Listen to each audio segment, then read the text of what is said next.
MCT4C, we're on polynomial functions day 4, and we are summarizing what we looked at 2.2.2 yesterday in class.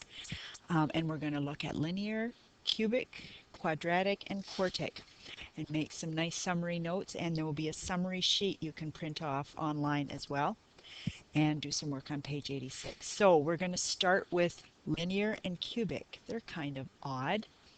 So with linear, we know from grade 9 that a linear equation can have one x-intercept or no x-intercept if it's a horizontal line. The equation would be in the form y equals mx plus b. The degree of a line is 1. We have an invisible 1 here. If the leading coefficient is positive, we are talking about a positive slope.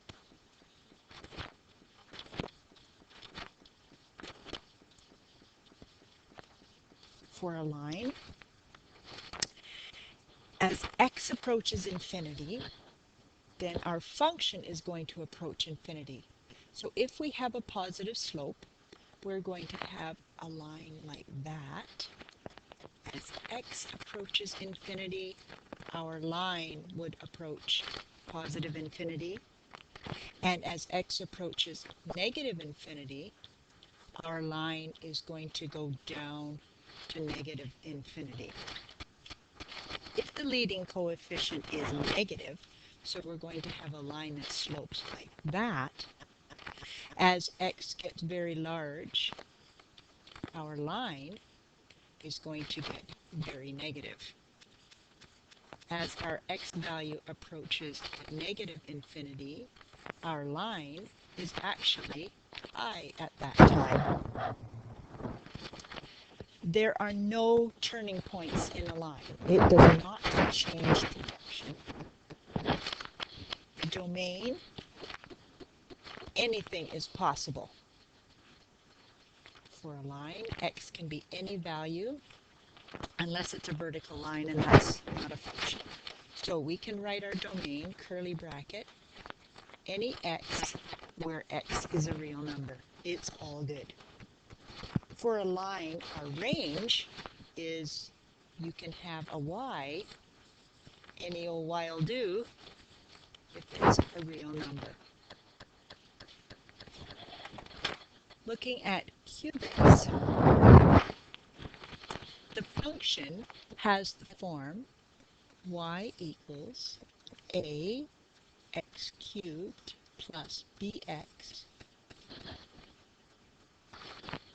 squared plus cx plus d. There can be 1, 2, or 3 x-intercepts. The degree is 3. If the leading coefficient is positive, we noticed that we had sketches that looked somewhat like that. So if a is positive, as x approaches infinity, our function is going to get very large. As x approaches negative infinity, our function is going to get very small. It is going to approach negative infinity. If the leading coefficient is negative, we have a function that goes the other way around. For a cubic, our function could look something like,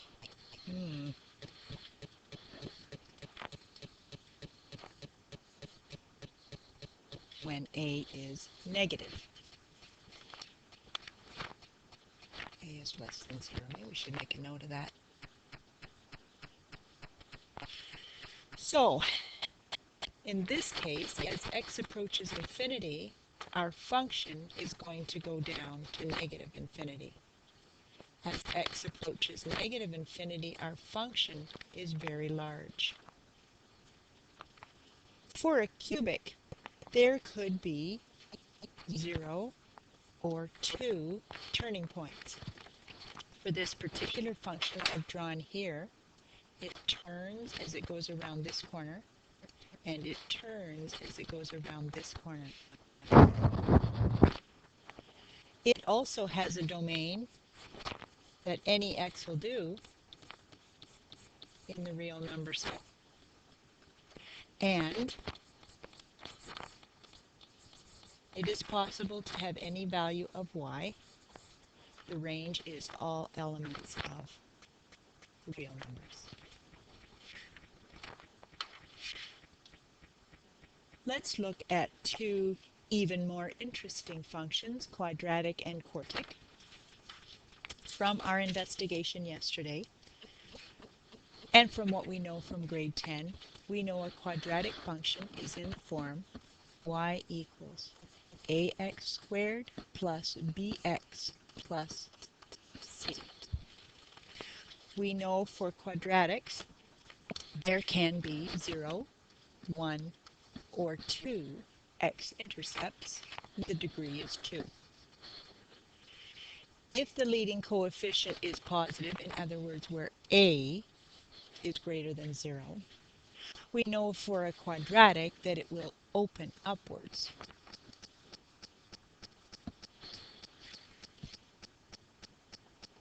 So we know that as x gets very large to the right, our function gets very large. As x approaches negative infinity, our function again is approaching infinity. It's opening upwards. Now, if a were to be negative, then we have an upside down quadratic, and everything is the other way around. As x approaches infinity, our function will approach negative infinity, and it approaches negative infinity on the left side as well.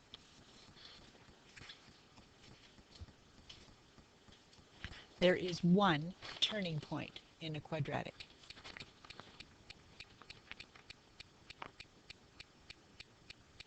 The domain, all x values are possible in the real number set, but the range will be different. If a is positive, we noticed for our range that the y values were all greater than or equal to the vertex value.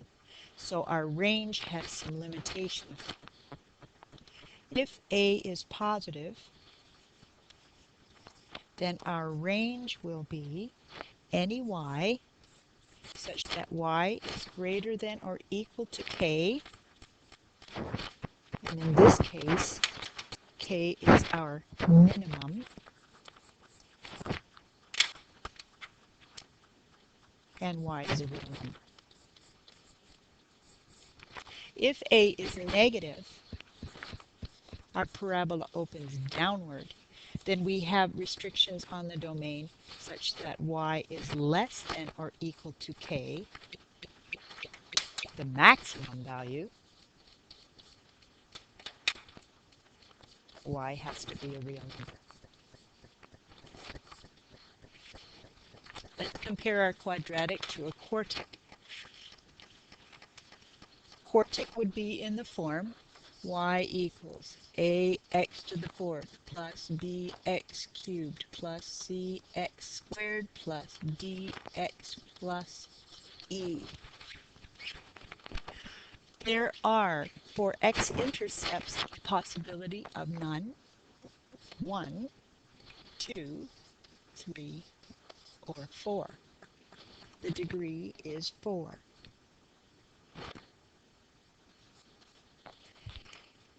If the leading coefficient is positive, then our quartic could look something like this.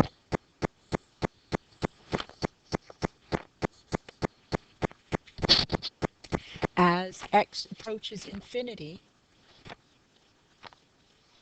our function gets very large.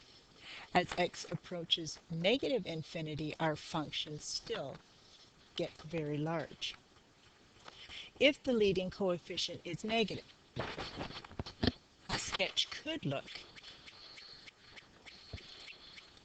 the opposite. Could look something like that.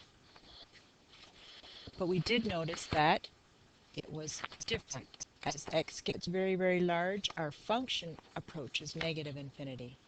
And as x approaches negative infinity, again, our function is going downwards towards negative infinity. There could be one turning point or 3 turning points in a quartic. This particular one has a turning point here, here, and here. The domain for quartics is, again, any old x will do in the real numbers system. And the range is different. If our a value is positive and our function opens upwards, then we have restrictions on the range, where our y value has to be greater than or equal to k, the minimum value of our function. So for instance, for this function right here, it appears that our minimum is right here. Our range says all the y values have to be higher than that particular y value right there. We would write our range the same as we did for quadratic. Y has to be greater than or equal to the minimum, or if it's an upside down a is negative, then our range has the restriction that it has to be lower than or equal to k, the maximum value.